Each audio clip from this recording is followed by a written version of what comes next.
برے وقت میں کندھے پر رکھا گیا ہاتھ کامیابی پر بجنے والی تالیوں سے زیادہ قیمتی ہوتا ہے۔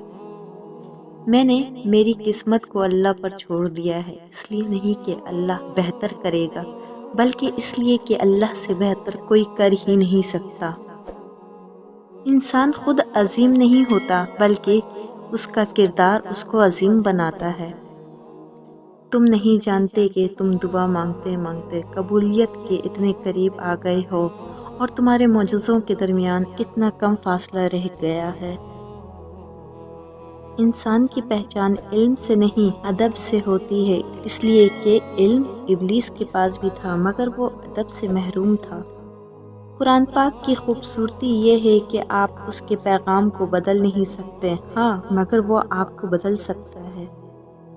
بارش کا قطرہ سیپی اور سانپ دونوں کے منہ میں گرتا ہے، جبکہ سانپ اسے زہر بناتا ہے اور سیپی اسے موتی۔ جس کا جیسا ظرف اس کی ویسی تخلیق۔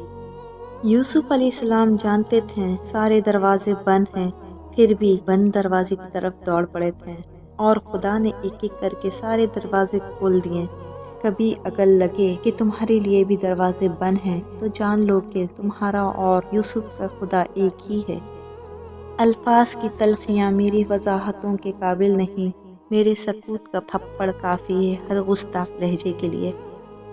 دوسروں کو اپنے بارے میں صفائیاں دے کر اپنا وقت ضائع نہ کریں، لوگ اتنا ہی سمجھتے ہیں جتنی ان کی اوقات ہوتی ہے۔ رشتے احساس سے بنتے ہیں، رنگ، نسل اور چال دیکھ کر تو جانور خریدے جاتے ہیں۔ اپنے وہ نہیں ہوتے جو آپ کی غلطیوں اور عزتوں کا تماشا بنائیں، بلکہ اپنے وہ ہوتے ہیں جو آپ کی غلطیوں پر پیار، مان، بھروسے، احترام اور ادب کا پردہ ڈالے۔ دل میں کھوٹ ہو تو دعا، عطا اور محبت تینوں رستہ بدل لیتی ہیں۔ جب بندہ مخلص ہو تو عزت میرا رب دیتا ہے۔ کتابوں کی اہمیت اپنی جگہ صاحب، سبق وہی یاد رہتا ہے جو وقت اور لوگ سکھاتے ہیں۔ جسم کو مت سنوارو بلکہ روح کو سنوارو، کیونکہ جسم کو مٹی میں مل جانا ہے اور روح کو خدا کے پاس جانا ہے۔ اگر نیتوں کا اثر چہروں پہ نظر آنے لگتا تو معاشرے کا ہر فرد نقاب کرنے پر مجبور ہو جاتا۔ اللہ فرماتا ہے جب کوئی تم پر ظلم کرے تو میرے انتقام پر راضی ہو جاؤ، کیونکہ میرا انتقام تمہارے انتقام سے بہتر ہے۔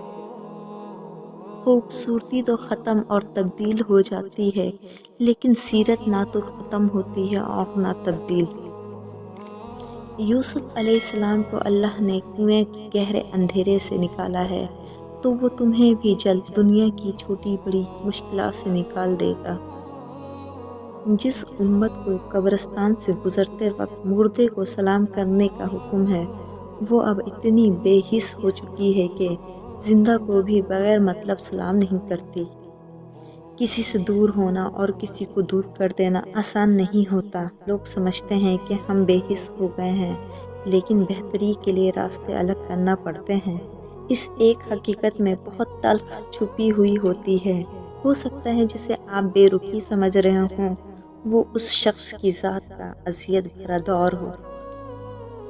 اے اللہ پاک، جو زندگی گزر گئی اس پر تیرا شکر ادا کرتے ہیں، جو زندگی باقی رہ گئی ہے اس پر تیری رحمت کے طلبگار ہیں۔ ہم سب پر اپنی رحمت کے دروازے کھول دے، آمین۔ فرمان مصطفیٰ صلی اللہ علیہ وسلم، روزی بندے کو ایسے تلاش کرتی ہے جیسے اسے اس کی موت تلاش کرتی ہے۔